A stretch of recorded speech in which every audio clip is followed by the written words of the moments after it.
أعوذ بالله من الشيطان الرجيم بسم الله الرحمن الرحيم الحمد لله رب العالمين ثم الصلاة والسلام على سيد المرسلين حبيب إله العالمين أبي القاسم المصطفى محمد وعلى أهل بيته الطيبين الطاهرين المعصومين وأصحابه المنتجبين. Chers frères, chers sœurs, assalamu alaikum wa rahmatullahi ta'ala wa barakatuh.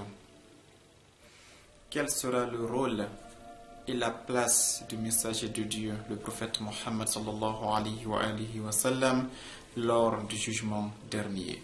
L'humanité dans sa totalité et dans son intégralité est appelée à quitter cette planète et à se présenter un jour devant la puissance divine, en un jour que Dieu a appelé le jour du jugement dernier.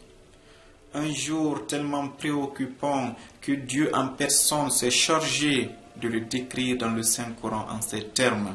A'udhu billahi minash shaitanir rajim. Yawma yafirru al-mar'u min akhihi wa ummihi wa abihi wa sahibatihi wa banihi. Le jour où l'être humain va fuir son frère. Le jour où l'être humain va fuir sa mère et son père. Le jour où l'être humain va fuir sa femme et ses enfants. Subhanallah. Même les nouveau-nés vont avoir les cheveux blancs. Un jour où toute femme qui aura quelque chose dans son ventre comme fœtus, comme embryon, comme bébé, finira par faire une fausse couche suite à la peur, suite à la palpitation et suite à l'inquiétude qui va englober toute l'humanité. C'est en un jour pareil où tout être humain, quel que soit son rang auprès de Dieu, qu'il soit un ange rapproché, qu'il soit un prophète choisi ou un messager élu de Dieu, sera dans les préoccupations et les angoisses les plus atroces. C'est en un jour pareil que Dieu, dans sa subliminité et dans sa miséricorde, va rendre l'éloge le plus grandiose à notre prophète, le messager de Dieu, Mohammed sallallahu alayhi wa sallam. C'est à cela que fait allusion le prophète Mohammed sallallahu alayhi wa sallam lorsqu'il dit, le hadith se trouve dans le livre Kitab al-Sunnah, au bab fi dhikri shafa'atun nabi sallallahu alayhi wa sallam. Le chapitre qui parle de l'intercession du messager de Dieu, le prophète Mohammed sallallahu alayhi wa sallam. Lorsqu'il dit يعرفني الله تعالى نفسه يوم القيامة فأسجد سجدة يرضى بها عني ثم أمدحه بمدحة يرضى بها عني ثم يؤذن لي في الكلام.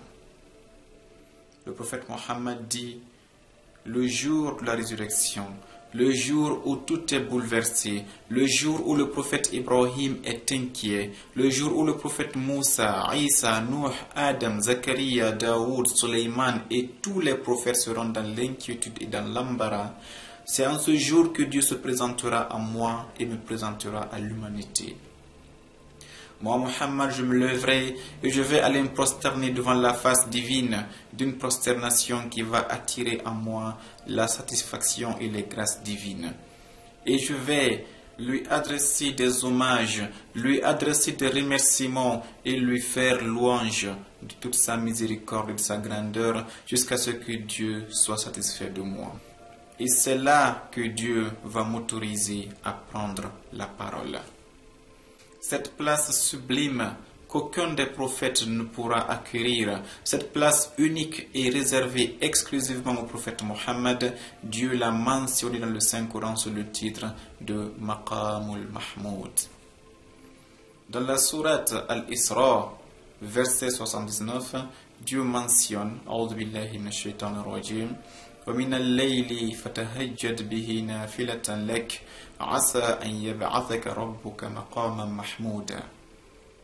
Dieu dit au prophète, en pleine nuit, lève-toi et adresse à Dieu des prières. Suite à ces prières, Dieu pourrait t'accorder le jour de la résurrection, le jour où tout le monde sera dans les tourmentes et les angoisses.